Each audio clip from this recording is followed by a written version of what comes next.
Plastics are poor conductors. ಏನಿದು plastics poor conductors ಅಂತ ಹೇಳ್ತಾ ಇದ್ದಾರೆ ನೋಡೋಣ. ನಿಮಗೆ ಆಲ್ರೆಡಿ ಗೊತ್ತು ಕಂಡಕ್ಟರ್ಸ್ ಅಂದರೆ ಏನು, ಇನ್ಸುಲೇಟರ್ಸ್ ಅಂದರೆ ಏನು ಅಂತ. ನೋಡಿ, ಕಂಡಕ್ಟರ್ಸ್ ಅಂತ ಹೇಳಿದ್ರೆ ಈಗ ಫಾರ್ ಎಕ್ಸಾಂಪಲ್ ಕರೆಂಟ್ ಇರುತ್ತೆ ಅಂದ್ಕೊಳ್ಳಿ, ಎಲೆಕ್ಟ್ರಿಸಿಟಿ ಬಗ್ಗೆ ಮಾತಾಡ್ತಾ ಇದ್ದೀವಿ. ಈಗ ಎಲ್ಲಿಂದಾದರೂ ನಾನು ಬರೆದು ತೋರಿಸ್ತೀನಿ ನಿಮಗೆ. ನೋಡಿ, ಈಗ ಫಾರ್ ಎಕ್ಸಾಂಪಲ್ ಇಲ್ಲೊಂದು ಪ್ಲಗ್ ಇರುತ್ತೆ, ಆಯಿತಾ, ಪ್ಲಗ್ ಪಾಯಿಂಟ್. ಇಲ್ಲಿ ನಿಮ್ಮ ಕೈಯಲ್ಲಿ ಒಂದು, ಇದು ಕೈ ಅಂದ್ಕೊಳ್ಳಿ, ಡ್ರಾಯಿಂಗ್ ಚೆನ್ನಾಗಿಲ್ಲ ಏನು ಅಂದ್ಕೊಂಬಿಡಿ, ಇದು ಕೈಯಲ್ಲಿ ಒಂದು ರಾಡ್ ಇದೆ ನಿಮಗೆ. ಈ ರಾಡ್ದು ನಿಮಗೆ ಕಬ್ಬಿಣದ ರಾಡ್ ಇದೆ. ಈ ಕಬ್ಬಿಣದ ರಾಡ್ ಇಟ್ಕೊಂಡು ನೀವು ಈ ಎಲೆಕ್ಟ್ರಿಕ್ ಪ್ಲಗ್ನ ಅಥವಾ ಎಲೆಕ್ಟ್ರಿಕ್ ವೈರ್ ಏನಾದರೂ ಹೋಗಿರುತ್ತೆ ಅಂದ್ಕೊಳ್ಳಿ, ಲೈವ್ ವೈರು, ಎಲೆಕ್ಟ್ರಿಕ್ ವೈರು, ಇದನ್ನೇನಾದರೂ ಟಚ್ ಮಾಡಿದ್ರಿ ಅಂದರೆ ಶಾಕ್ ಹೊಡೆಯುತ್ತೆ ಅಲ್ವಾ. ಕಬ್ಬಿಣದ್ದು, ಕಾಪರ್ದು, ಮತ್ತೊಂದು ಈ ಥರ ಮೆಟಲ್ಸ್ದಾದರೆ. ಅದೇ ಪ್ಲಾಸ್ಟಿಕ್ದಾದರೆ ನಿಮಗೆ ಶಾಕ್ ಹೊಡೆಯಲ್ಲ. ಈಗ ಕಂಡಕ್ಟರ್ಸ್ ಅಂದರೆ ಯಾವುದು? ಈಗ ಫಾರ್ ಎಕ್ಸಾಂಪಲ್ ಕೈಯಲ್ಲಿ ಯಾವುದು ಇಟ್ಕೊಂಡಿದ್ರೆ ಶಾಕ್ ಹೊಡೆಯುತ್ತೆ. ಫಾರ್ ಎಕ್ಸಾಂಪಲ್ ನೀವು ಕಾಪರ್ ವೈರ್ ಕಾಪರ್ದು ರಾಡ್ ಇಟ್ಕೊಂಡಿದ್ರಿ, ಅಥವಾ ಐರನ್ ರಾಡ್ ಇಟ್ಕೊಂಡಿದ್ರಿ, ಅಥವಾ ಇನ್ನೊಂದು ಯಾವುದೋ ಒಂದು ಸಿಲ್ವರಲ್ಲಿ ಎಂಥರಲ್ಲಾದರೂ ರಾಡ್ ಇಟ್ಕೊಂಡಿದ್ರಿ ಅಂದ್ಕೊಳ್ಳಿ. ಇದರಲ್ಲಿ ಈ ಥರ ರಾಡ್ಸಲ್ಲಿ ಎಂಥಾದ್ರೂ ಮುಟ್ಟಿದ್ರಿ ಅಂದರೆ ಆ ವೈರ್ನ shock ಹೊಡೆಯುತ್ತೆ.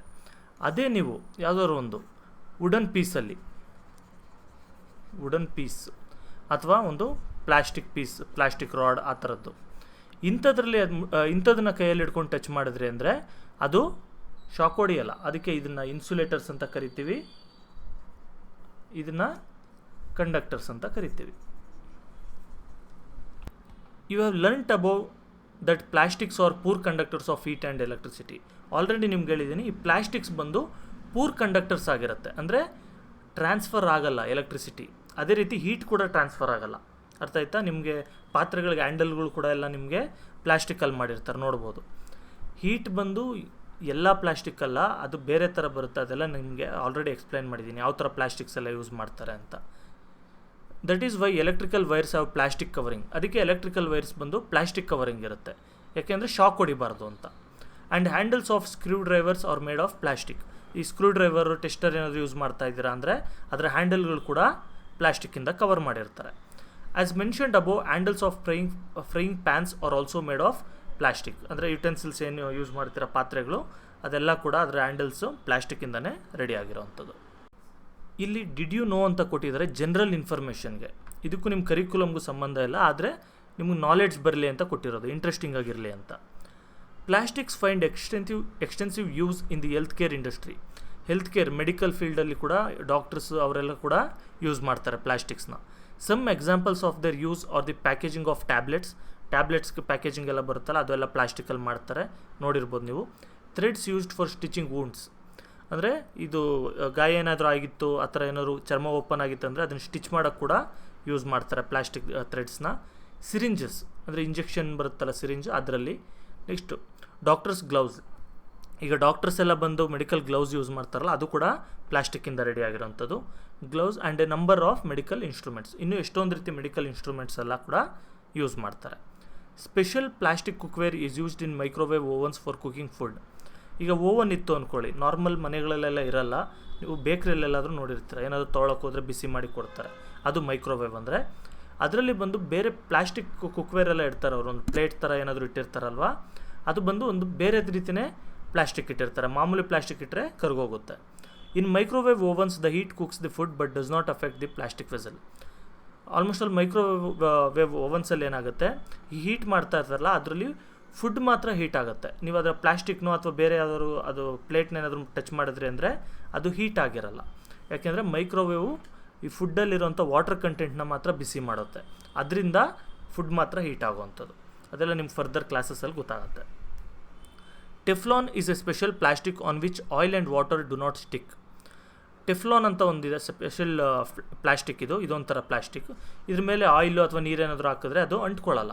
It is used for non stick coating on cookwares. ಈಗ ನಾನ್ ಸ್ಟಿಕ್ ಕುಕ್ವೇರ್ ಅಂತ ನೋಡಿರ್ತಿರಲ್ಲ, ಈಗ ಆಮ್ಲೆಟ್ ಮಾಡೋದಕ್ಕೆ ಅದಕ್ಕೆ ಎಲ್ಲ ನಾನ್ ಸ್ಟಿಕ್ ತವಾ ಅಂತ ಎಲ್ಲ ಇಟ್ಟಿರ್ತಾರಲ್ಲ, ಅದ್ರ ಮೇಲೆ ಕೋಟಿಂಗ್ ಏನು ಕೊಡ್ತಾರೆ, ಆ ಕೋಟಿಂಗ್ನ ಟೆಫ್ಲಾನ್ ಕೋಟಿಂಗ್ ಅಂತ ಕರೀತಾರೆ. ಆಯಿತಾ? ಟೆಫ್ಲಾನ್ ಒಂದು ಪ್ಲಾಸ್ಟಿಕ್ ಕೋಟಿಂಗ್ ಅದ್ರ ಮೇಲೆ ಮಾಡೋವಂಥದ್ದು. Fire proof plastics. ಈಗ ಬೆಂಕಿ ಎತ್ಕೊಳ್ಳಲ್ವಾ ನೋಡಿ, ನಾನು ಪ್ರೀವಿಯಸ್ಲಿ ಹೇಳಿದ್ದೆ ನಿಮಗೆ, ಥರ್ಮೋ ಸೆಟ್ಟಿಂಗ್ ಪ್ಲಾಸ್ಟಿಕ್ಸ್ ಬೇರೆ ಆಯ್ತವಾ, ಥರ್ಮೋಪ್ಲಾಸ್ಟಿಕ್ಸ್ ಬೇರೆ. ಥರ್ಮೋಪ್ಲಾಸ್ಟಿಕ್ಸ್ ಆದರೆ ಬೆಂಕಿ ಹಚ್ಚಿದ ತಕ್ಷಣ ಹತ್ಕೊಂಡ್ಬಿಡುತ್ತೆ. ಥರ್ಮೋ ಸೆಟ್ಟಿಂಗ್ ಪ್ಲಾಸ್ಟಿಕ್ಸ್ ಆದರೆ ಏನಾಗಲ್ಲ. ಅರ್ಥ ಆಯ್ತಾ? ಅಂಥದ್ದನ್ನು ಮಾತ್ರ ಯೂಸ್ ಮಾಡ್ತಾರೆ, ಥರ್ಮೋ ಸೆಟ್ಟಿಂಗ್ ಪ್ಲಾಸ್ಟಿಕ್ಸ್ ಅಂಥದ್ದನ್ನು. Although synthetic fiber catches fire easily, it is interesting to note that the uniforms of firemen have coating of melamine plastic to make them flame resistant. ನಾನು ಹೇಳಿದ್ನಲ್ಲ ಮೆಲಮೈನ್ ಅದೆಲ್ಲ ಅಂತೇಳ್ಬಿಟ್ಟು ಅದು ಆ ಒಂದು coating ಕೊಟ್ಟಿರ್ತಾರೆ, thermosetting ಪ್ಲಾಸ್ಟಿಕ್ನ coating ಕೊಟ್ಟಿರ್ತಾರೆ ಇವ್ರ ಬಟ್ಟೆ ಮೇಲೆ. ಅದರಿಂದನೇ ಅವ್ರಿಗೆ ಬೆಂಕಿ ಒಳಗೋದ್ರೂ ಕೂಡ ಅವ್ರಿಗೆ ಬೆಂಕಿ ಎತ್ಕೊಳ್ಳಲ್ಲ. 3.6 Plastics and the environment. When we go to the market, we usually get things wrapped in plastic or packed in polythene bags. ಮಾರ್ಕೆಟ್ಗೆ ಹೋದ್ರೆ ಅಂದರೆ ಏನು ಮಾಡ್ತೀರಾ? ಇವಾಗಾದರೆ ಏನು ಸಿಗ್ತಾ ಇಲ್ಲ ಬಿಡಿ ಪಾಲಿಥೀನ್ ಬ್ಯಾಗ್ಸ್ ಎಲ್ಲ. ಮೊದಲೇನು ಮಾಡ್ತಾಯಿದ್ರಿ? ಪ್ಲಾಸ್ಟಿಕ್ ಕವರು ಅಥವಾ ಪ್ಲಾಸ್ಟಿಕ್ ಬ್ಯಾಗ್ ಅಥವಾ ಪಾಲಿಥೀನ್ ಬ್ಯಾಗ್ ಇಂಥದ್ದನ್ನೇನಾದರೂ ನೀವು ಯೂಸ್ ಮಾಡ್ತಾಯಿದ್ರಿ, ಅಥವಾ ಪ್ಲಾಸ್ಟಿಕ್ ಕವರ್ ಅದು ರ್ಯಾಪ್ ಆಗಿರುತ್ತೆ. That is one reason why plastic waste keeps getting accumulated in our homes. ಅದಕ್ಕೇ ನಮ್ಮ ಮನೆಯಲ್ಲಿ ಪ್ಲಾಸ್ಟಿಕ್ ವೇಸ್ಟ್ಗಳೆಲ್ಲ ತುಂಬ ಜಾಸ್ತಿ ಆಗ್ತಾ ಇರುತ್ತೆ. ಎಲ್ಲೋ ಹೊರಗಡೆ ಹೋಗ್ತೀವಿ, ಏನೋ ಕವರಲ್ಲಿ ಹಾಕ್ಕೊಂಬರ್ತೀವಿ, ಮನೇಲಿ ಹಾಕ್ತೀವಿ, ಇನ್ನೊಂದೇನೋ ಒಂದು ತೊಗೊಳ್ತೀವಿ, ಅದಕ್ಕೆ ಪ್ಲಾಸ್ಟಿಕ್ ವ್ರ್ಯಾಪಿಂಗ್ ಇರುತ್ತೆ, ಅದನ್ನು ತೆಗಿತೀವಿ. ಈ ರೀತಿ ಪ್ಲಾಸ್ಟಿಕ್ ವೇಸ್ಟು ಕ್ರಿಯೇಟ್ ಆಗ್ತಾ ಇದೆ. Ultimately plastic finds its way to the garbage. Finally ಏನು ಮಾಡ್ತೀವಿ? ಯೂಸ್ ಮಾಡ್ತೀವಿ, ಆಮೇಲೆ ಕಸಕ್ಕೆ ತೊಗೊಂಡೋಗಿ ಹಾಕ್ತೀವಿ. Disposal of plastic is a major problem. ನೋಡಿರಿ, ಪ್ಲಾಸ್ಟಿಕ್ ಡಿಸ್ಪೋಸಲ್ ಇದೆಯಲ್ಲ, ಇದು ತುಂಬ ಮೇಜರ್ ಪ್ರಾಬ್ಲಮ್ ಆಗೋಗಿದೆ. ನೀವು ಇವಾಗೆಲ್ಲ ಸಿಟಿಯಲ್ಲಿರೋರಿಗೆ ನಿಮ್ಗೆ ಆಲ್ರೆಡಿ ಗೊತ್ತಿರ್ಬೋದು. ನೀವು ಕಸದಲ್ಲಿ ಏನಾದರೂ ಪ್ಲಾಸ್ಟಿಕ್ ಮಿಕ್ಸ್ ಮಾಡಿ ಹಾಕಿದ್ರಿ ಅಂದರೆ ತೊಗೊಳ್ಳಲ್ಲ, ಸಪ್ರೇಟ್ ಮಾಡಿನೇ ಹಾಕಬೇಕಾಗತ್ತೆ. ಏನಕ್ಕೆ ನೋಡೋಣ. A material which decomposed through natural process such as action by bacteria is called biodegradable. ಇದೊಂದು ಮಿಸ್ ಮಾಡಿದ್ದಾರೆ ಅಂದ್ಕೊಳ್ತೀನಿ. ನೋಡಿ, ಪ್ಲಾಸ್ಟಿಕ್ ಏನಕ್ಕೆ ನಾವು ಈ ಥರ ಗಾರ್ಬೇಜಲ್ಲಿ ಹಾಕಬಾರ್ದು, ಮತ್ತು ಪ್ಲಾಸ್ಟಿಕ್ ಏನಕ್ಕೆ ನಮ್ಗೆ ತೊಂದರೆ ಕೊಡುತ್ತೆ ಅಂತ ಹೇಳಿದ್ರೆ, ಪ್ಲಾಸ್ಟಿಕ್ಕು ಬಯೋಡಿಗ್ರೇಡಬಲ್ ಅಲ್ಲ. ಅಂದರೆ ಮಣ್ಣಲ್ಲಿ ಹಾಕಿದ್ವಿ ಅಂತ ಹೇಳಿದ್ರೆ ಅದು ಕೊಳ್ತೋಗಲ್ಲ. ಈಗ ನೀವು ಫಾರ್ ಎಕ್ಸಾಂಪಲ್ ಯಾವುದೋ ಒಂದು ಮನೇಲಿ ಅನ್ನ ಇರುತ್ತೆ ಅಂದ್ಕೊಳ್ಳಿ, ಅದು ಮಣ್ಣಲ್ಲಿ ಹಾಕ್ಬಿಟ್ರಿ ಅಂದ್ಕೊಳ್ಳಿ, ಸ್ವಲ್ಪ ದಿನ ಕೊಳ್ತೋಗುತ್ತೆ, ಅಲ್ಲಿ ಅನ್ನ ಇತ್ತ ಅಂತ ಅನಿಸ್ಬಿಡುತ್ತೆ ನಿಮಗೆ. ಅದೇ ನೀವು ಒಂದು ಪ್ಲಾಸ್ಟಿಕ್ ಕವರ್ ಹಾಕಿರಿ, ಎಷ್ಟು ದಿನ ಆದರೂ ಕೂಡ ಅದು ಅದೇ ಥರನೇ ಇರುತ್ತೆ. ಮಣ್ಣು ಜೊತೆ ಮಿಕ್ಸ್ ಆಗಿ ಸ್ವಲ್ಪ ಹಳೆ ಥರ ಕಾಣ್ಬೋದು, ಆದರೆ ಮಣ್ಣಲ್ಲೇ ಇರುತ್ತೆ, ಸುಮಾರು ವರ್ಷ ಆಗುತ್ತೆ. ಅದಕ್ಕೆ ಇಲ್ಲಿ ಬಯೋಡಿಗ್ರೇಡಬಲ್ ಮತ್ತು ನಾನ್ ಬಯೋಡಿಗ್ರೇಡಬಲ್ ಅಂತ ಕೊಟ್ಟಿದ್ದಾರೆ. ಅಲ್ಲಿ ಈಗ ಎಕ್ಸ್ಪ್ಲೇನ್ ಮಾಡ್ತೀನಿ. ಇದು ನೋಡಿರಿ, ಯಾವುದು ಮಣ್ಣಲ್ಲಿ ಹಾಕಿದಾಗ ಅಥವಾ ಹೊರಗಡೆ ಇಟ್ಟಾಗ ಕೊಳ್ತೋಗುತ್ತೆ ಅಥವಾ ಬ್ಯಾಕ್ಟೀರಿಯಾಸ್ ಎಲ್ಲ ಅದನ್ನು ಬಂದು ತಿಂದು ಡಿಗ್ರೇಡ್ ಮಾಡುತ್ತೆ, ಅದನ್ನು ಬಯೋಡಿಗ್ರೇಡಬಲ್ ಅಂತ ಕರಿತೀವಿ. ತರಕಾರಿ, ಹಣ್ಣು, ಈ ಥರ ಮಾಮೂಲಿ ಆರ್ಗ್ಯಾನಿಕ್ ಐಟಮ್ಸ್ ಏನಿದೆ ಅದೆಲ್ಲ. A material which is not easily decomposed by natural process is termed non biodegradable. ಯಾವುದು ಅಷ್ಟು ಈಸಿಯಾಗಿ ನ್ಯಾಚುರಲ್ ಪ್ರೋಸೆಸ್ಸಿಂದ ಅಂದರೆ ನೇಚರಲ್ಲಿ ಅಷ್ಟು ಡಿಕಂಪೋಸ್ ಆಗಲ್ಲ, ಅದನ್ನು ನಾನ್ ಬಯೋಡಿಗ್ರೇಡಬಲ್ ಅಂತ ಕರಿತೀವಿ. ಈ ಪ್ಲಾಸ್ಟಿಕ್ ಥರ ನೋಡಿರಿ, ಇಲ್ಲಿ ಒಂದು ಟೇಬಲ್ ಇದೆ, ಟೈಪ್ಸ್ ಆಫ್ ವೇಸ್ಟ್ ಮತ್ತು ಎಷ್ಟು ಟೈಮ್ ತೊಗೊಳುತ್ತೆ ಎಕ್ಸ್ಪ್ಲೇನ್ ಮಾಡ್ತೀನಿ. ನೋಡಿರಿ, ಇಲ್ಲಿ ಒಂದು ಟೈಪ್ಸ್ ಆಫ್ ವೇಸ್ಟ್ ಕೊಟ್ಟಿದ್ದಾರೆ. Peel's of vegetable and fruits, left over food stuff etcetera. ಈಗ ಮನೆಯಲ್ಲಿ ನಿಮಗೆ ಕೊಳ್ತೋಗಿರೋಂಥ ತರಕಾರಿ ಅಥವಾ ತರಕಾರಿ ಕಟ್ ಮಾಡಿರೋಂಥ ಮೇಲೆ ಚಿಪ್ಪು, ಅದು ಇದು ಫ್ರೂಟ್ಸ್ದು ಏನಾದರೂ ಚಿಪ್ಪಿದ್ರೆ ಅದು ಆ ಥರದ್ದು ಅದಿರುತ್ತೆ. ಅದನ್ನು ನೀವು ನೆಲದಲ್ಲಿ ಹಾಕಿದ್ರಿ ಅಥವಾ ಯಾವುದಾದ್ರು ಒಂದು ಓಪನ್ ಸ್ಪೇಸಲ್ಲಿ ಹಾಕಿದ್ರಿ ಅಂತ ಹೇಳಿದ್ರೆ 1 ರಿಂದ 2 ವಾರದೊಳಗೆ ಅದು ಡಿಸ್ಇಂಟಿಗ್ರೇಟ್ ಆಗುತ್ತೆ, ಡಿಜನ್ರೇಟ್ ಆಗುತ್ತೆ. ಓಕೆ, ಅಂದರೆ ಖಾಲಿ ಆಗ್ತಾ ಹೋಗುತ್ತೆ, ಬ್ಯಾಕ್ಟೀರಿಯಾಸ್ ಎಲ್ಲ ಬಂದು ಅದನ್ನು ತಿಂದು ಡಿಕಂಪೋಸ್ ಮಾಡುತ್ತೆ. ನೇಚರ್ ಆಫ್ ಮೆಟೀರಿಯಲ್ ಅಂದರೆ ಏನು? ಬಯೋಡಿಗ್ರೇಡಬಲ್ ಅಂದರೆ ವಿತೌಟ್ ಎನಿ ಹ್ಯೂಮನ್ ಇಂಟ್ರಾಕ್ಷನ್ ಅದೇ ಅಷ್ಟಕ್ಕದೇ ಕೊಳ್ತೋಗುವಂಥದ್ದು. ನೆಕ್ಸ್ಟ್ ಬಂದು ಪೇಪರ್ ಇದೆ. ಪೇಪರ್ ಬಂದು 10 to 30 days ಆಗುತ್ತೆ. ನೀವು ಮಣ್ಣಲ್ಲಿ ಏನಾದ್ರು ಒಂದು ಪೇಪರ್ ಹಾಕಿದ್ರಿ ಅಂದ್ಕೊಳ್ಳಿ, 1 ತಿಂಗಳು ಬಿಟ್ಟು ನೋಡಿದ್ರಿ ಅಂತ ಹೇಳಿದ್ರೆ ಆ ಪೇಪರಲ್ಲಿ ಇರೋದೇ ಇಲ್ಲ, ಫುಲ್ಲೆಲ್ಲ ಡಿಕಂಪೋಸ್ ಆಗೋಗಿರುತ್ತೆ. ಓಕೆ, ಇದು ಕೂಡ ಬಯೋಡಿಗ್ರೇಡಬಲ್. ಕಾಟನ್ ಕ್ಲಾತ್, ಒಂದು ಬಟ್ಟೆ ಹಾಕಿದ್ರಿ ಅಂದ್ಕೊಳ್ಳಿ, ಯಾವುದೋ ಒಂದು ಶರ್ಟ್, ಹಳೆ ಬಟ್ಟೆನೋ ಏನಾದರೂ, ಕಾಟನ್ದು ಮಾತ್ರ, ನೀವು ಅದರಲ್ಲೂ ಕೂಡ ರೇಯಾನ್ ಅದು ಇದು ಬರುತ್ತೆ, ಅದನ್ನು ಹಾಕಿದ್ರೆ ಅದು ಡಿಕಂಪೋಸ್ ಆಗೋಲ್ಲ. ಓಕೆ, ಇದು 2 to 5 months, ಒಂದು 5 months ಬಿಟ್ಟು ನೋಡಿದ್ರಿ ಅಂದರೆ ಆ ಕಾಟನ್ ಕ್ಲಾತ್ ಕೂಡ ಡಿಸ್ಇಂಟಿಗ್ರೇಟ್ ಆಗೋಗಿ ಡಿಕಂಪೋಸ್ ಆಗೋಗುತ್ತೆ. ಇದು ಕೂಡ ನೇಚರ್ ಬಯೋಡಿಗ್ರೇಡಬಲ್ ಆಗಿದೆ. Wood 10 to 15 years. ಮರ ತುಂಬ ಲೇಟ್. ಈಗ ಮರದ ಪೀಸ್ ಏನಾದ್ರು ಬಿದ್ದಿತ್ತು ಅಂದ್ಕೊಳ್ಳಿ ಮನೆ ಹತ್ರ, ಅದು 10 ವರ್ಷ 15 ವರ್ಷ ಆದರೂ ಕೂಡ ಆ ಮರದ ಪೀಸ್ ಅಲ್ಲೇ ಇರುತ್ತೆ, ನಿಧಾನಕ್ಕೆ ಕೊಳಿತಾ ಹೋಗುತ್ತೆ. ಆದರೆ ಒಟ್ಟಿನಲ್ಲಿ ಆಗುತ್ತೆ. 15 years ಓಕೆ, ಜಾಸ್ತಿ ವರ್ಷನೇ ಆದರೂ ಆಗುತ್ತೆ. ವುಲ್ಲನ್ ಕ್ಲಾತ್ಸ್ ಅಂದರೆ ಈಗ ಶಿಪ್ ಕೂದಲಿಂದ ಎಲ್ಲ ಮಾಡಿರ್ತಾರಲ್ಲ, ಅದು ಆ ಥರ ಬಟ್ಟೆ. ಇದನ್ನು 1 ವರ್ಷ ಆಗುತ್ತೆ, 1 ವರ್ಷಕ್ಕಿದು ಕೊಳ್ತೋಗೋದು, ಆ ಥರ ಡಿಸ್ಇಂಟಿಗ್ರೇಟ್ ಆಗುತ್ತೆ. ಇದು ಕೂಡ biodegradable. Tin, aluminium and other metal cans. ಈಗ ಮೆಟಲ್ಸ್ ಇರುತ್ತೆ ಅಂದರೆ ಈಗ ಕಬ್ಬಿಣದ ಪೀಸ್ ಏನಾದರೂ ಅಥವಾ ಅಲ್ಯೂಮಿನಿಯಂ ಪೀಸು ಅಥವಾ ಒಂದು ಟಿನ್ ಏನಾದರೂ ಕ್ಯಾರಿ ಮಾಡ್ತಾ ಇರ್ತಾರೆ, ಅದು ಮೆಟಲ್ ಕ್ಯಾನ್, ಈ ಥರ ಏನಾದರೂ ಮೆಟಲ್ಸ್ ಏನಾದರೂ ಇತ್ತು ಅಂದರೆ ಇದು 100 ರಿಂದ 500 years ಬೇಕು ಅದು ಡಿಸ್ಇಂಟಿಗ್ರೇಟ್ ಆಗೋಕ್ಕೆ. ನೋಡಿ, ಇದು ಕೂಡ ನಾವು ನೇಚರಿಂದನೇ ತೊಗೊಳ್ತೀವಿ. ಈಗ ಅಲ್ಯೂಮಿನಿಯಂ ಇರ್ಬೋದು, ಅದನ್ನು ನೇಚರಿಂದನೇ ತೊಗೊಳ್ತೀವಿ. ಆದರೆ ಏನು ಮಾಡ್ತೀವಿ, ಅದನ್ನು ಪ್ರೋಸೆಸ್ ಮಾಡಿ ಅಲ್ಯೂಮಿನಿಯಮ್ ಆಗಿ ರೆಡಿ ಮಾಡಿರ್ತೀವಿ, ಇಲ್ಲಾಂದರೆ ಬಾಕ್ಸೈಟ್ ಟೈಪ್ ಆ ಥರನೇ ಇರುತ್ತೆ. ಆಯಿತಾ? ಅದು ನಿಮ್ಗೇನಾದರೂ ಪ್ರೋಸೆಸ್ಡ್ ಅಲ್ಯೂಮಿನಿಯಂನ ನೀವು ಹಂಗೆ ಬಿಟ್ರಿ ಅಂದರೆ 100-500 ವರ್ಷ ಬೇಕಾದ ಹಾಳಾಗೋಕ್ಕೆ ಅಥವಾ ಡಿಸಿಂಟಿಗ್ರೇಟ್ ಆಗೋಕ್ಕೆ. ಇದು ಅದಕ್ಕೆ ನಾನ್ ಬಯೋಡಿಗ್ರೇಡಬಲ್ ಅಂತ ಕರೆಯೋದು. ಪ್ಲಾಸ್ಟಿಕ್ ಬ್ಯಾಗ್ಸ್ನ ಇಟ್ಟರು ಕೂಡ ಎಷ್ಟೋ ವರ್ಷ ಆಗುತ್ತೆ. ಇದು ಥಿಕ್ನೆಸ್ ಮೇಲೆಲ್ಲ ಡಿಪೆಂಡ್ ಆಗುತ್ತೆ, ಮೈಕ್ರಾನ್ಸ್ ಅಂತೆಲ್ಲ ಕರೀತಾರೆ. ಅದರಿಂದ ಇದು ಇಲ್ಲ, ಆದರೆ ತುಂಬ ಜಾಸ್ತಿ ವರ್ಷ ತೊಗೊಳುತ್ತೆ. ಇದು ಟಿನ್, ಅಲ್ಯೂಮಿನಿಯಂ ಈ ರೀತಿಯೇ ತುಂಬ ಜಾಸ್ತಿ ತೊಗೊಳುತ್ತೆ. Since plastic takes several years to decompose, it is not environment friendly. ಎಷ್ಟೊಂದು ವರ್ಷ ತೊಗೊಳ್ಳೋದ್ರಿಂದ ಡಿಕಂಪೋಸ್ ಆಗೋಕ್ಕೆ ಇದನ್ನು ಎನ್ವಿರಾನ್ಮೆಂಟ್ ಫ್ರೆಂಡ್ಲಿ ಅಲ್ಲ ಅಂತ ಕರಿತೀವಿ. It causes environmental pollution cause ಮಾಡುತ್ತೆ. Besides, the burning process in the synthetic material is quite slow and it does not get completely burned easily. ಜೊತೆಗೆ ನಾವು ಬರ್ನಿಂಗ್ ಏನಾದ್ರು ಮಾಡ್ತೀವಿ ಅಂದರೆ ಈ ಸಿಂಥೆಟಿಕ್ ಮೆಟೀರಿಯಲ್ನ ತುಂಬ ಸ್ಲೋ ಆಗುತ್ತೆ ಮತ್ತು ಫುಲ್ ಎಲ್ಲ ಬರ್ನ್ ಆಗೋಗಲ್ಲ ಇದು. In the process it releases lots of poisonous fumes into the atmosphere causing air pollution. ಇದನ್ನ ಬರ್ನ್ ಮಾಡೋಕ್ಕೆ, ಸುಟ್ಟಾಕೋಣ ಅಂತ ಏನಾದರೂ ನೋಡಿದ್ರೆ ಫುಲ್ಲು ಸುಟ್ಟೋಗಲ್ಲ ಇದು. ಲಾಸ್ಟ್ಗೆ ಸುಮ್ಮನೆ ಒಂದು ಡಾಟ್ ಟೈಪ್ ಆದರೂ ಇರುತ್ತೆ. ನೀವು ಎಷ್ಟೊಂದು ಸರಿ ಟ್ರೈ ಮಾಡಿರ್ತೀರ ಪ್ಲಾಸ್ಟಿಕ್ ಏನಾದರೂ ಸುಡೋಣ ಅಂತ, ಫುಲ್ ಖಾಲಿ ಆಗಲ್ಲ ಅದು, ಇದ್ರ ಥರ ಫುಲ್ಲು ಹೋಗ್ಬಿಡಲ್ಲ. ಅದು ಒಂದು ಸಣ್ಣ ಡಾಟ್ ಟೈಪ್ ಆದರೂ ಇದ್ದೇ ಇರುತ್ತೆ. ಮತ್ತು ಅದು ಸುಡ್ತಾ ಇರಬೇಕಾದ್ರೆ ತುಂಬ ಫ್ಯೂಮ್ಸ್ನ ರಿಲೀಸ್ ಮಾಡುತ್ತೆ. ಇದು ತುಂಬ ಡೇಂಜರಸ್ ಕೂಡ ಹೌದು.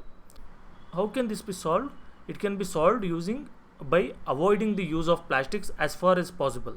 ಅಂದರೆ ಪ್ಲಾಸ್ಟಿಕ್ಸ್ನ ಎಷ್ಟಾಗುತ್ತೋ ಅಷ್ಟು ಅವಾಯ್ಡ್ ಮಾಡಬೇಕು, ನಾವು ಯೂಸ್ ಮಾಡೋದು ಕಮ್ಮಿ ಮಾಡಬೇಕು. Make use of bags made of cotton or jute when you go for shopping. ನೀವು ಅಂಗಡಿಯಲ್ಲಿ ಏನಾದರೂ ತರಕ್ಕೆ ಅಂತ ಕಳಿಸಿದ್ರು ಅಂದ್ಕೊಳ್ಳಿ, ಅವಾಗ ಏನು ಮಾಡಬೇಕು, ಪ್ಲಾಸ್ಟಿಕ್ ಕವರ್ಗೆ ಅಂತ ಹಂಗೆ ಹೋಗಬಾರ್ದು. ಪ್ಲಾಸ್ಟಿಕ್ ಯೂಸ್ ಮಾಡೋದ್ರ ಬದಲು ಕಾಟನ್ ಬಟ್ಟೆಯಿಂದ ಮಾಡಿರೋವಂಥದ್ದು ಅಥವಾ ಜೂಟಿಂದ ಮಾಡಿರೋವಂಥದ್ದು ಒಂದು ಬ್ಯಾಗ್ ತೊಗೊಂಡು ಹೋಗ್ಬೇಕು ಶಾಪಿಂಗ್ಗೆ. The biodegradable and non biodegradable waste should be collected separately and disposed of separately. ಮನೆಯಲ್ಲಿ ಕಸ ಸೃಷ್ಟಿಯಾದಾಗ ಕೂಡ ಅಷ್ಟೇ, ಬಯೋಡಿಗ್ರೇಡಬಲ್ ಮತ್ತು ನಾನ್ ಬಯೋಡಿಗ್ರೇಡಬಲ್ ಅಂತ ಏನು ಹೇಳ್ಕೊಟ್ಟಿದ್ದೀನಿ. ಬಯೋಡಿಗ್ರೇಡಬಲ್ ಅಂದರೆ ಕೊಳ್ತೋಗೋವಂಥದ್ದು, ನಾನ್ ಬಯೋಡಿಗ್ರೇಡಬಲ್ ಅಂದರೆ ಕೊಳಿದೇ ಇರೋವಂಥದ್ದು. ಯಾವ್ಯಾವ್ದು ಏನೇನು ಅಂತ ಮೇಲೆ ಒಂದು ಟೇಬಲ್ ಇದೆ, ನಿಮಗೀಗ ಗೊತ್ತಾಗಿದೆ ಅದು. ಅದರಿಂದ ಎರಡಕ್ಕೂ ಸಪ್ರೇಟ್ ಡಸ್ಟ್ಬಿನ್ಸ್ ಇಡಿ. ಒಂದರಲ್ಲಿ ಬಯೋಡಿಗ್ರೇಡಬಲ್ ಹಾಕಿ, ಇನ್ನೊಂದರಲ್ಲಿ ನಾನ್ ಬಯೋಡಿಗ್ರೇಡಬಲ್ ಹಾಕಿ. ಈ ರೀತಿ ಮನೆಯಲ್ಲಿ ಪ್ರಾಕ್ಟೀಸ್ ಮಾಡಿ. Can you suggest some other ways in which you can contribute towards reducing the use of plastic materials? ಈಗ ಈ ರೀತಿ ಪ್ಲಾಸ್ಟಿಕ್ ಮೆಟೀರಿಯಲ್ಸ್ನ ಯೂಸ್ ಮಾಡೋದು ಯಾವ ರೀತಿ ಕಮ್ಮಿ ಮಾಡಬೇಕು, ನಿಮ್ಗೇನಾದರೂ ಐಡಿಯಾ ಇದೆಯಾ? ಆ ಥರ ಐಡಿಯಾ ಏನಾದರೂ ಇತ್ತು ಅಂದರೆ ನೀವು ಕಮೆಂಟ್ ಸೆಕ್ಷನಲ್ಲಿ ಕಮೆಂಟ್ ಮಾಡಿ, ಬೇರೆಯವ್ರು ಕೂಡ ನೋಡ್ತಾರೆ. It is better to recycle plastic waste. ನೋಡಿ, ಪ್ಲಾಸ್ಟಿಕ್ ವೇಸ್ಟ್ನ ನಾವು ರೀಸೈಕಲ್ ಮಾಡಬೇಕು. ಫಾರ್ ಎಕ್ಸಾಂಪಲ್, ಎಷ್ಟೊಂದು ಪ್ಲಾಸ್ಟಿಕ್ ಕವರ್ಸು, ಪ್ಲಾಸ್ಟಿಕ್ ಆಟ ಸಾಮಾನೆಲ್ಲ ಇತ್ತು ಅಂದ್ಕೊಳ್ಳಿ ಹಳೇದು, ಅದನ್ನ ನೀವು ಒಂದು ರದ್ದಿಯವ್ರಿಗೆ ಏನಾದರೂ ಕೊಟ್ರಿ ಅಂದರೆ ಅಥವಾ ಕಸದಕ್ಕೆ ಸಪ್ರೇಟ್ ಹಾಕಿದ್ರಿ ಅಂದರೆ ಅವ್ರು ಅದನ್ನು ತೊಗೊಂಡು ಕರಗಿಸ್ಬಿಟ್ಟು ಬೇರೆ ಏನಾದರೂ ಫಾರ್ಮ್ ಕೊಡ್ತಾರೆ. ಒಂದು ವೇಸ್ಟ್ ಒಂದು ಇಲ್ಲ ಇನ್ನೊಂದೇನೋ ಚೇರ್ ಮಾಡ್ತಾರೆ, ಇಲ್ಲ ಇನ್ನೊಂದು ಮತ್ತೊಂದು ಮಾಡ್ತಾರೆ. ಈ ರೀತಿ most of the thermoplastics can be recycled. ಈ ಥರ್ಮೋಪ್ಲಾಸ್ಟಿಕ್ಸ್ ಏನಿದೆ, ನಾರ್ಮಲ್ ಆಟ ಸಾಮಾನು ಆ ಥರದ್ದು ಅಥವಾ ಬೆಂಕಿಗೆ ಕರಗೋ ಅಂಥದ್ದು ನಾನು ಹೇಳಿದ್ನಲ್ಲ, ಆ ಥರ ಪ್ಲಾಸ್ಟಿಕ್ಸ್ ಇತ್ತಂದರೆ ಅದನ್ನು ರೀಸೈಕಲ್ ಮಾಡ್ಬೋದು. Make A list of items that can be recycled. ಈಗ ಯಾವ್ಯಾವುದು ನಿಮ್ಮ ಸುತ್ತಮುತ್ತ ಪ್ಲಾಸ್ಟಿಕ್ ಐಟಮ್ಸ್ ಇದೆ, ಅದರಲ್ಲಿ ಯಾವ್ಯಾವುದನ್ನು ರೀಸೈಕಲ್ ಮಾಡ್ಬೋದು ಅಂತ ಕೂಡ ಒಂದ್ಸರಿ ಲಿಸ್ಟ್ ಮಾಡಿ. However, during recycling certain colouring agents R added. ಆದರೆ ರೀಸೈಕ್ಲಿಂಗ್ ಮಾಡೋವಾಗ ಏನಾಗುತ್ತೆ, ಕಲರಿಂಗ್ ಏಜೆಂಟ್ಸ್ ಆ್ಯಡ್ ಮಾಡ್ತಾರೆ. ಈಗ ಫಾರ್ ಎಕ್ಸಾಂಪಲ್, ಈಗ ನನಗೆ ಬ್ರೌನ್ ಕಲರ್ ಚೇರ್ ಬೇಕು, ಆವಾಗ ಬ್ರೌನ್ ಕಲರ್ ಆ್ಯಡ್ ಮಾಡ್ತಾರೆ ಅದಕ್ಕೆ. ಅಥವಾ ಒಂದು ಬ್ಲ್ಯಾಕ್ ಕಲರ್ ಏನೋ ಒಂದು ಬೇಕು, ಆಗ ಅದಕ್ಕೆ ಬ್ಲ್ಯಾಕ್ ಕಲರ್ ಆ್ಯಡ್ ಮಾಡ್ತಾರೆ. ಈ ರೀತಿ this limits it's usage specially for storage of food. ಈ ಥರ ರೀಸೈಕಲ್ಡ್ ಪ್ಲಾಸ್ಟಿಕ್ಸಲ್ಲಿ ಕೆಲವು ತುಂಬ ಆ್ಯಡೆಡ್ ಕಲರ್ಸ್ ಎಲ್ಲ ಆ್ಯಡ್ ಮಾಡಿರ್ತಾರೆ. ಅದರಲ್ಲಿ ಕಲರ್ಸಲ್ಲಿ ಸುಮಾರು ಬರುತ್ತೆ, ಫುಡ್ಗೆ ಪಾಯ್ಸನಸ್ ಆಗೋ ಥರ ಆ ಥರ ಎಲ್ಲ. ಆ ಥರ ಇರೋವಂಥದ್ದನ್ನು ನಾವು ಯೂಸ್ ಮಾಡೋಕ್ಕೆ ಹೋಗಬಾರ್ದು. As a responsible citizen remember the 5R principle. ನೋಡಿ, ನೀವು ರೆಸ್ಪಾನ್ಸಿಬಲ್ ಸಿಟಿಸನ್ ಆಗಿದ್ದೀರಾ, ನೀವು ಬೆಳೀತಾ ಇದ್ದೀರಾ, ನಿಮಗೆ ಇದೊಂದು ಯಾವಾಗೂ ನೆನಪಿರಬೇಕು. ಯಾಕೆಂದರೆ ಅವಾಗೇ ನಮ್ಮ ದೇಶದನ್ನ ನೀವು ಪ್ಲಾಸ್ಟಿಕ್ಕಿಂದ ಕಾಪಾಡೋಕ್ಕಾಗೋದು. ಏನು ಪ್ರಿನ್ಸಿಪಲ್ ಅದು? 5R ಪ್ರಿನ್ಸಿಪಲ್ ಅಂತ. ಮೊದಲನೇ R ಬಂದು ರೆಡ್ಯೂಸ್ ಅಂತ, ಅಂದರೆ ಕಮ್ಮಿ ಮಾಡಬೇಕು ಪ್ಲಾಸ್ಟಿಕ್ನ. ಎರಡನೇ R ಬಂದು ರೀಯೂಸ್, ಅಂದರೆ ಆದಷ್ಟು ರೀಯೂಸ್ ಮಾಡಬೇಕು. ಇವಾಗ ಎಲ್ಲೋ ಅಂಗಡಿಯಲ್ಲಿ ಕವರ್ ಕೊಟ್ಟಿದ್ರು ಅಂದ್ಕೊಳ್ಳಿ, ಅದನ್ನು ತೊಗೊಂಡು ಬಂದು ಬಿಸಾಕ್ಬಿಡೋದಲ್ಲ. ಅದೇ ಕವರ್ ಚೆನ್ನಾಗಿದ್ದಾಗ ಎತ್ತಿಟ್ಕೊಂಡು ಮತ್ತೆ ಅದನ್ನೇ ಯೂಸ್ ಮಾಡ್ತಾ ಇರಬೇಕು. ಆ ರೀತಿ ರೀಸೈಕಲ್, ಯೂಸ್ ಮಾಡೋಕ್ಕಾಗಲ್ಲ ಅಂತಾದಾಗ ಆ ಪ್ಲಾಸ್ಟಿಕ್ ಕವರ್ನ ಅವಾಗ ರೀಸೈಕಲ್ ಮಾಡಬೇಕು. ರೀಸೈಕಲ್ ಅವ್ರಿಗೆ ಕೊಟ್ಟರೆ ಅವರು ರದ್ದಿ ಅಂಗಡಿಯವ್ರಿಗೆ ಅವರು ಅದಕ್ಕೆ ಬೇರೆ ಫಾರ್ಮ್ ಕೊಡ್ತಾರೆ. ಆ ರೀತಿ ರಿಕವರ್ ಆ್ಯಂಡ್ ರಿಫ್ಯೂಸ್, ಅಂದರೆ ರಿಕವರ್ ಮಾಡ್ಕೊಳ್ಬೇಕು. ಅಂದರೆ ಈಗ ಫಾರ್ ಎಕ್ಸಾಂಪಲ್, ಈಗ ಎಷ್ಟೊಂದು ಯುರೋಪಿಯನ್ ಕಂಟ್ರೀಸಲ್ಲೆಲ್ಲ ಕೆಲವು ಮೆಥಡ್ಸ್ ಇದೆ. ಈಗ ಯೂಸ್ ಮಾಡಿರೋಂಥ ಪ್ಲಾಸ್ಟಿಕ್ ಬಾಟಲ್ ಏನಾದರೂ ಹಾಕ್ತಾರೆ ಅಂದರೆ ಒಂದು ಅಂಗಡಿಗೆ ತೊಗೊಂಡೋಗಿ ಅವ್ರು ಇಷ್ಟು ಪಾಯಿಂಟ್ಸ್ ಅಂತ ಕೊಡ್ತಾರೆ, ಅದನ್ನು ಯೂಸ್ ಮಾಡಿ ನೀವೇನಾದರೂ ಪರ್ಚೇಸ್ ಮಾಡ್ಬೋದು. ಈ ರೀತಿ ಈ ಹೊರಗಡೆ ಬಂದಿರೋಂಥ ಒಂದು ಸರ್ಕ್ಯುಲೇಷನ್ಗೆ ಬಂದಿರೋಂಥ ಪ್ಲಾಸ್ಟಿಕ್ನ ಕೂಡ ರಿಕವರ್ ಮಾಡ್ಕೊಂಡು ಅವರು ರೀಯೂಸ್ ಮಾಡ್ಕೊಬೋದು. ಜೊತೆಗೆ ರಿಫ್ಯೂಸ್ ಮಾಡೋದು, ಅಂದರೆ ಪ್ಲಾಸ್ಟಿಕ್ ಯಾರಾದರೂ ಕವರ್ ನಿಮಗೆ ಕೊಡ್ತೀನಿ ಅಂತ ಹೇಳಿದ್ರೆ ನನಗೆ ಬೇಡ, ನಾನು ಪ್ಲಾಸ್ಟಿಕ್ಕು ಯೂಸ್ ಮಾಡಲ್ಲ, 10 ರೂಪಾಯಿ 20 ರೂಪಾಯಿ ಆಗಲಿ ಕಾಟನ್ ಬ್ಯಾಗೇ ಯೂಸ್ ಮಾಡ್ತೀನಿ ಅಂತ. ಅಥವಾ ಅದು ಅಮೌಂಟ್ ಜಾಸ್ತಿ ಆಗುತ್ತೆ ಅಂತ ಹೇಳಿದ್ರೆ ಮನೆಯಿಂದನೇ ಒಂದು ಕಾಟನ್ ಬ್ಯಾಗ್ ತೊಗೊಂಡೋಗಿ. Develop habits which are environment friendly. ಈ ರೀತಿ ಹ್ಯಾಬಿಟ್ಸ್ ಏನಿದೆ ಎನ್ವಿರಾನ್ಮೆಂಟ್ ಫ್ರೆಂಡ್ಲಿ ಹ್ಯಾಬಿಟ್ಸ್, ಇಂಥದ್ದನ್ನು ನೀವು ರೂಢಿಸ್ಕೊಳ್ಬೇಕು. ಏನು ಯಾವ ರೀತಿ? Do not throw plastic bags in the water bodies or on the road. Plastic ಬ್ಯಾಗ್ಗಳನ್ನ ಅಲ್ಲಿ ಇಲ್ಲಿ ಬಿಸಾಕೋದು, ಆ ರೀತಿ ಎಲ್ಲ ಮಾಡಬಾರ್ದು. ಇದು ಆಲ್ರೆಡಿ ನಿಮಗೆ ಗೊತ್ತಿದೆ.